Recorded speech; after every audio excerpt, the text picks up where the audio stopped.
everyone, and welcome to English Pod. My name is Marco. My name is Catherine, and we're on the road today. We're traveling a little bit. That's right. Today we have a lesson that was requested by one of our users, and I think it's a very handy lesson if we're traveling. We are buying tickets at a train station. That's right. So I personally love traveling by train. I think it's a very romantic way to see different countries, different places. We're going to learn all about how to get tickets and how to talk about different parts of a train. So let's first listen to our dialogue.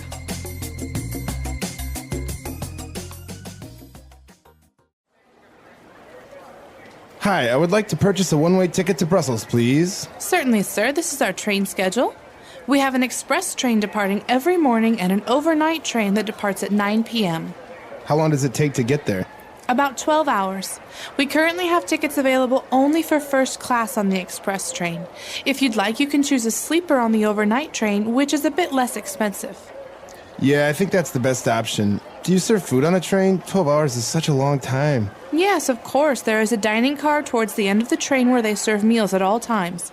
We do provide complimentary water and coffee for all of our passengers. Great, I'll take it. Here you are, sir. Your train leaves from platform number 9 at 9 on the dot. Remember to be here at least 30 minutes before your scheduled departure time, or else you might miss your train. I understand. Thank you very much. Have a great trip. All right, we're back. So now we're going to take a look at a couple of words that we've picked out for you on Language Takeaway. Language takeaway. So there are many different kinds of tickets you can purchase, you can buy for your train journey. The first kind we're going to talk about is maybe the fastest. This is called an express train. That's right. So as the name says, it's an express train. That means it's a very fast train. And it depends because in different places, sometimes they call it the fast train, sometimes they call it the express train. But basically the idea is that it's a very fast train. And it's fast usually because it stops very few times. For example, if we want to go on the Paris to Berlin train, it won't stop in every single town. It will probably only stop a couple of times. Exactly. So apart from the express trains that usually they'll go in the daytime, we have an overnight train. Overnight trains are very fun, or at least they can be fun if you have a comfortable place to sleep. Basically, the idea is you get on the train at night and you sleep on the train and you get off in the morning. That's right. It's actually a very popular way of traveling, especially if you're on a budget, because, well, you're basically saving yourself one night of spending the night at a hotel. That's right. So you're going to have to find a place to sleep if you're taking the overnight train. There are usually different options. The most uncomfortable is usually a seat, like a hard seat. But there are oftentimes special cars on a train where you can sleep for these overnight trips. What are those called? That's right. And those are called sleeper cars, or you choose a sleeper seat. Right, so that's pretty easy to remember. Sleep, sleeper. The sleeper seats are the seats that fold back like you're lying down. But of course, most places like China and India and Vietnam, for example, have actual cars that have beds in them. Right. Yeah. So you can, as the name says, you can actually sleep on this train. Now, if you're going to buy tickets, you're not going to find a sleeper train on an express train or a train that travels during the day. These are only available at night, usually. That's right. So sleeper car is what you want to look for if you're traveling overnight. And in those cases, you oftentimes get hungry. You need to eat. So where do you go to eat? That's right. We're going to look for the dining car on the train. Okay, so think about the word dining room. Dining room, dining car, this means the place where you eat. That's right. So we're going to look for a dining car, and it's usually in the front of the train, I think, and you can just go and get a quick meal over there. That's right, dining car. And finally, we have another very important word here. It's all about getting on and off the train. So where do you do that? Well, you go to the platform, the specific platform where your train is leaving. So in this case, this guy has to go to platform number 9. Okay, so usually that means that there is a cement or a stone block where you stand, the train comes to the station, people get off, you get on. So the place where that all happens is the platform. That's right. So remember that in airplanes or in airports, usually you look for a terminal. For train stations, you're looking for a platform. All right, and that number is going to be very important. So look at your ticket and find out which platform your train will be arriving or departing from. That's right. Okay, so now why don't we review these words? Let's listen to the dialogue again, and we'll be back in a bit. Hi, I would like to purchase a one-way ticket to Brussels, please. Certainly, sir. This is our train schedule. We have an express train departing every morning and an overnight train that departs at 9 p.m. How long does it take to get there? About 12 hours. We currently have tickets available only for first class on the express train. If you'd like, you can choose a sleeper on the overnight train, which is a bit less expensive. Yeah, I think that's the best option. Do you serve food on a train? 12 hours is such a long time. Yes, of course. There is a dining car towards the end of the train where they serve meals at all times. We do provide complimentary water and coffee for all of our passengers. Great, I'll take it. Here you are, sir. Your train leaves from platform number 9 at 9 on the dot. Remember to be here at least 30 minutes before your scheduled departure time, or else you might miss your train. I understand. Thank you very much. Have a great trip.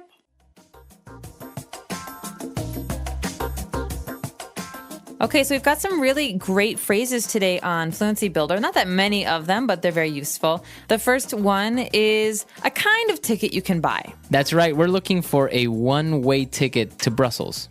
Okay, so a one-way ticket means you go to Brussels, but you don't come home. Maybe you have a flight later, or you have a car waiting for you. You don't need a return ticket on that train.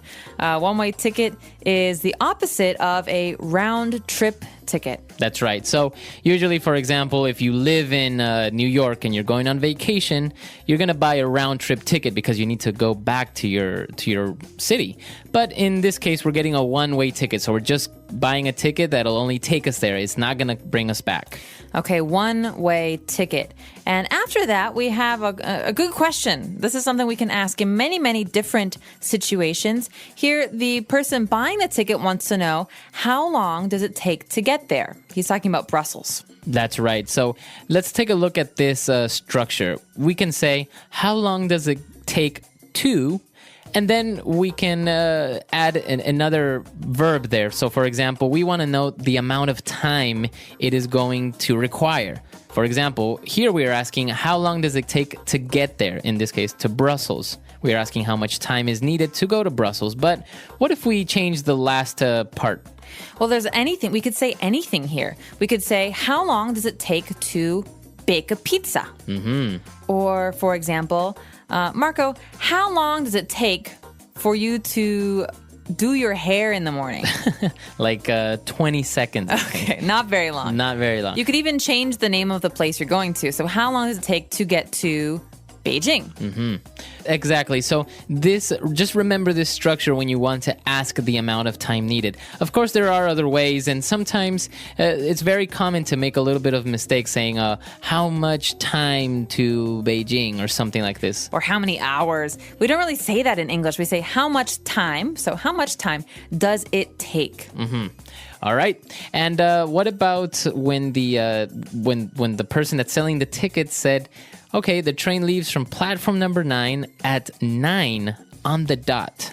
Okay, so I'm not really sure where this idea of a dot comes from, but I think it has to do with clocks. So basically, when you look at a clock and all of a sudden the hand comes to 12, so it's 9 o'clock, the hand is on the 12, that is on the dot. That means exactly. Okay, so the train is leaving at 9:00, not 9:30, not 9:15. It's leaving exactly at 9 o'clock. So we can also say this in normal speech when we're talking to our friends. I could say, Marco, we're going to leave at 6 on the dot. Any later and we'll miss the movie. Exactly. So, but when you say on the dot, you're usually emphasizing that it leaves promptly. It's not going to be late, and you're kind of emphasizing a person to be on time. Yes, please don't be late because, so 9:01, or in my case, 6:01, Oh, 4, these are not okay because they're too late. Exactly. So if I say I'm going to pick you up at 4 o'clock on the dot, it usually means I don't really want to wait. So please be ready at 4. All right, so on the dot. All right. So now let's listen to our dialogue for the last time, and we'll be back to talk with you a little bit more.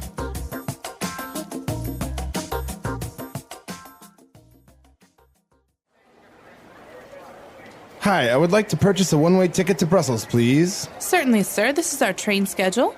We have an express train departing every morning and an overnight train that departs at 9 p.m. How long does it take to get there? About 12 hours. We currently have tickets available only for first class on the express train. If you'd like, you can choose a sleeper on the overnight train, which is a bit less expensive. Yeah, I think that's the best option. Do you serve food on a train? 12 hours is such a long time. Yes, of course. There is a dining car towards the end of the train where they serve meals at all times.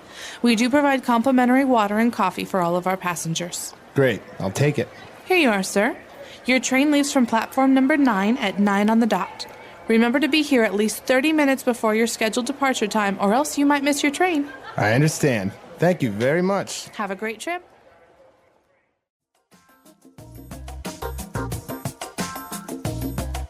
All right. So you mentioned you really like to travel on trains. I do. Why is that? Well, I like that trains are kind of slow.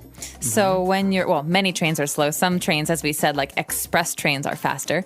But if you're traveling in a new place, it's a wonderful way to see the country.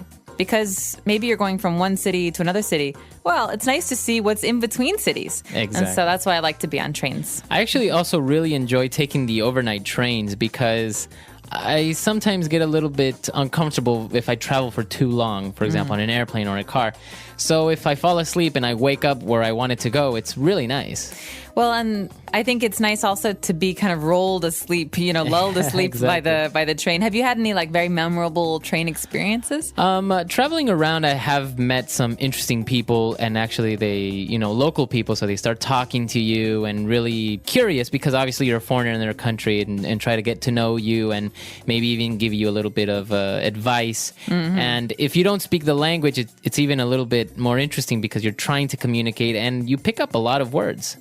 That's true. I actually heard some really interesting stories from people who took the Trans-Siberian Railway from Beijing to Moscow. They said the more vodka you drink, the more foreign languages you speak. So I don't know if any of our users have done that. You guys should let us know if you have any fun train travel experiences. I know Marco certainly has some. I've got some of my own. So we'll all have to share on our website, EnglishPod.com. Right. And if you have any other questions, we'll see you guys there. Bye. Bye.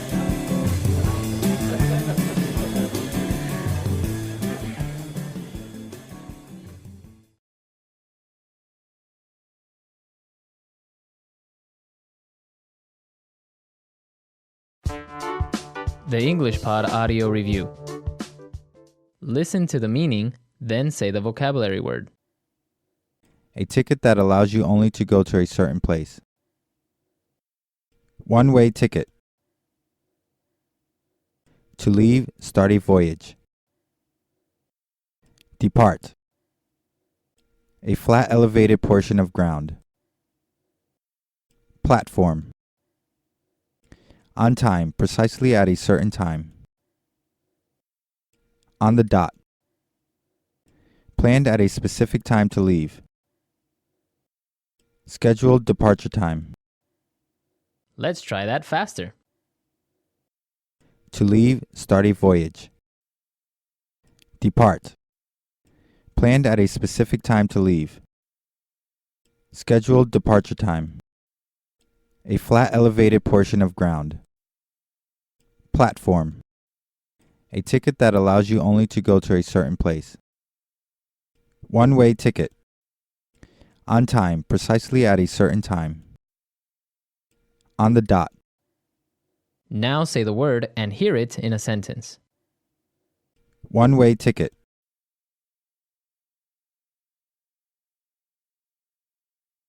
I have a one-way ticket to Paris and have no plans on ever coming back to North America. One-way ticket.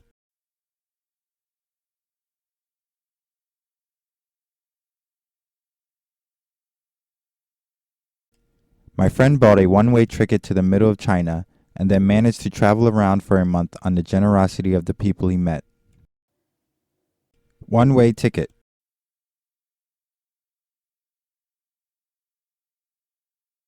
I only need to buy a one-way plane ticket because I plan on taking the train back. Depart. The train will depart at 6:30. Depart. We will depart as soon as we have de-iced the plane. Depart.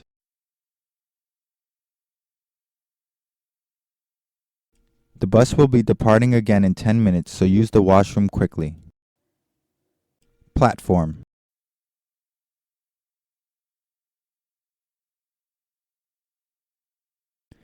We waited in the waiting room at the train station for half an hour before they finally let us onto the platform. Platform.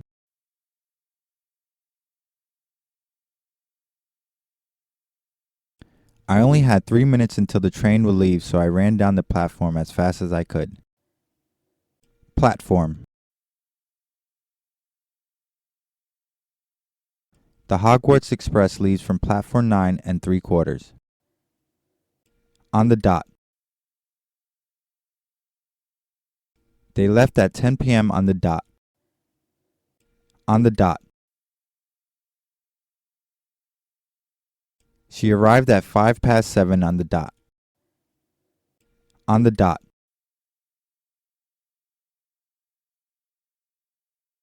I think that the artist's representation of Shanghai in this painting is right on the dot.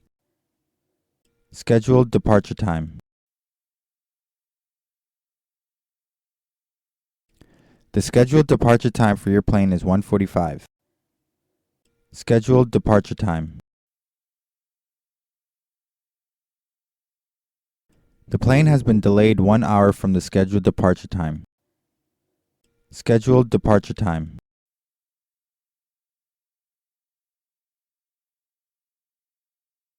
I received an email saying that our scheduled departure time has been moved ahead by half an hour.